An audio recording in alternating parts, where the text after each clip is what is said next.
Bimbang tentang gout? Cubalah Eural, pengalkali air kencing yang berkesan. Eural, kurangkan paras asid urik anda sekarang.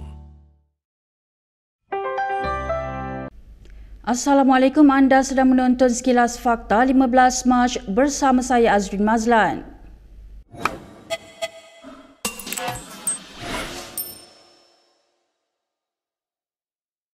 Ahli Dewan Undangan Negeri Machab On Hafiz Ghazi hari ini sah dilantik sebagai Menteri Besar Johor yang ke-19.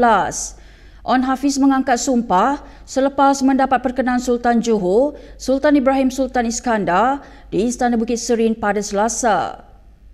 Kenderaan membawa On Hafiz dilaporkan memasuki pintu belakang Istana Bukit Serin pada 1.47 petang tadi dan keluar kira-kira 2 jam kemudian.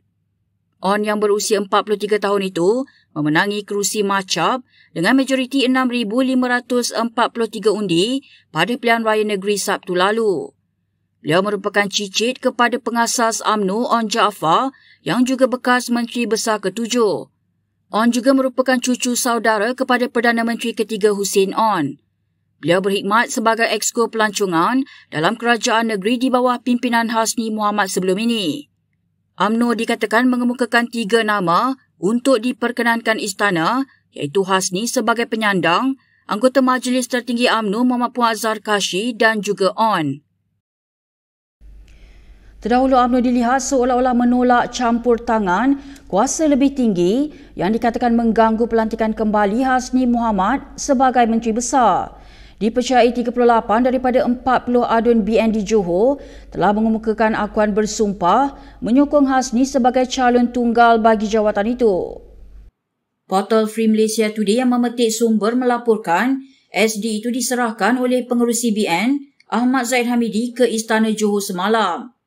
Seorang pemimpin UMNO dari Kuala Lumpur, Rafi Awang Kecil mendakwa wakil rakyat yang tidak menandatangani SD terbabit ialah Hasni dan adun Machab On Hafiz Ghazi.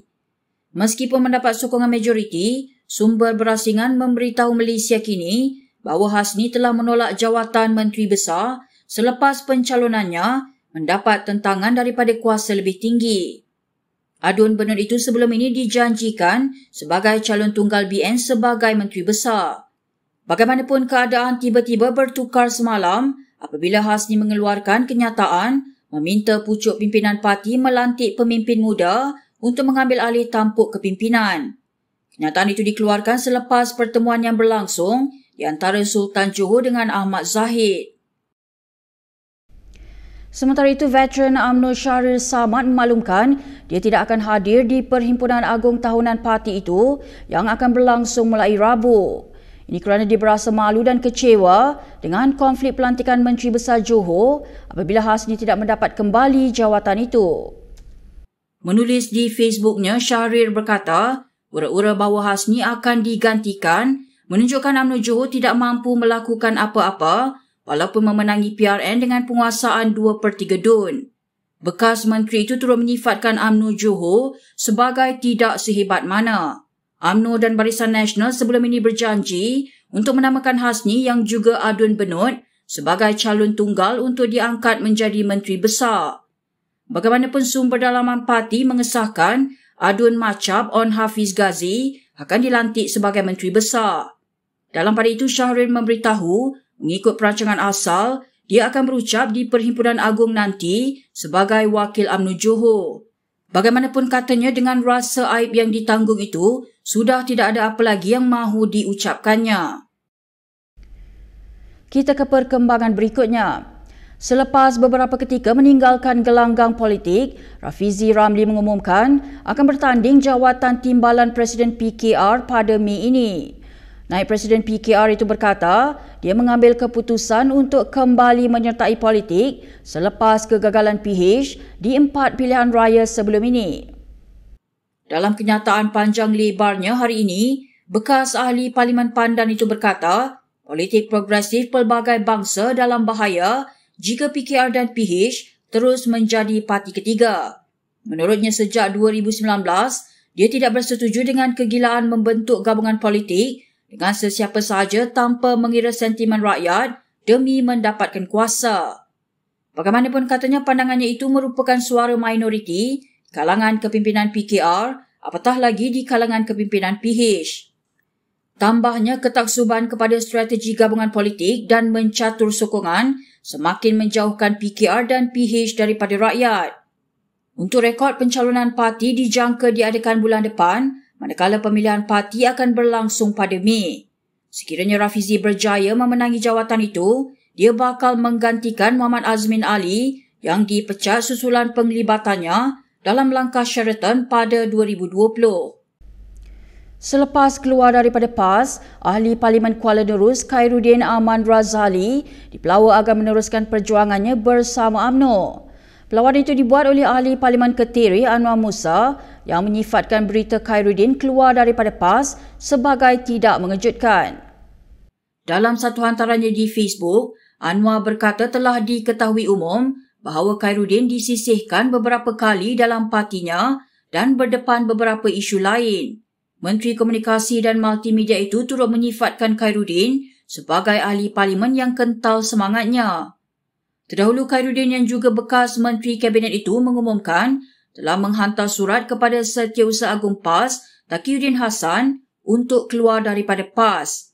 Bagaimanapun dalam sidang medianya di Parlimen semalam, beliau tidak menyatakan alasan tindakan itu diambil.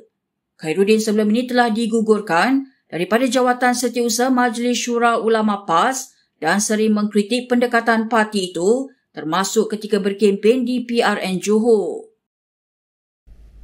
Berita seterusnya. Bekas Perdana Menteri Najib Razak menerima $756 juta atau 3.18 bilion ringgit daripada dana 1MDB yang diselewengkan. Perkara itu dimaklumkan oleh ejen FBI yang bertugas bagi kes 1MDB ketika memberi keterangan di mahkamah. Ejen FBI Eric Van Don dalam keterangannya turut memaklumkan ahli perniagaan dalam buruan Jolo didakwa mencuri $1.42 bilion atau 5.97 bilion ringgit dana 1MDB. Dana tersebut diselewengkan daripada $6.5 bilion yang diperoleh dalam pelaksanaan bond yang dilakukan 1MDB dengan Goldman Sachs. Van Don memberi keterangan itu dalam perbicaraan rasuah bekas pegawai Goldman Sachs Roger Ng di New York. Menurut Bloomberg, selain Najib dan Jolo, bekas pengarah urusan International Petroleum Investment Co. Kadim Al-Kubaisi turut menerima $472.8 juta yang diselewengkan daripada pelaksanaan bond itu. Tambah ejen itu, Roger Ng menerima $35.1 juta, manakala Tim Leissner menerima $73.4 juta. Sementara itu, anak tiri Najib, Riza Aziz, menerima $238 juta. Menurut Van Don, mereka yang dinamakannya itu adalah antara 16 individu yang dikenal pasti ketika penyiasatan dilakukan terhadap dana 1MDB yang hilang. Berikut beberapa lagi ringkasan berita untuk hari ini.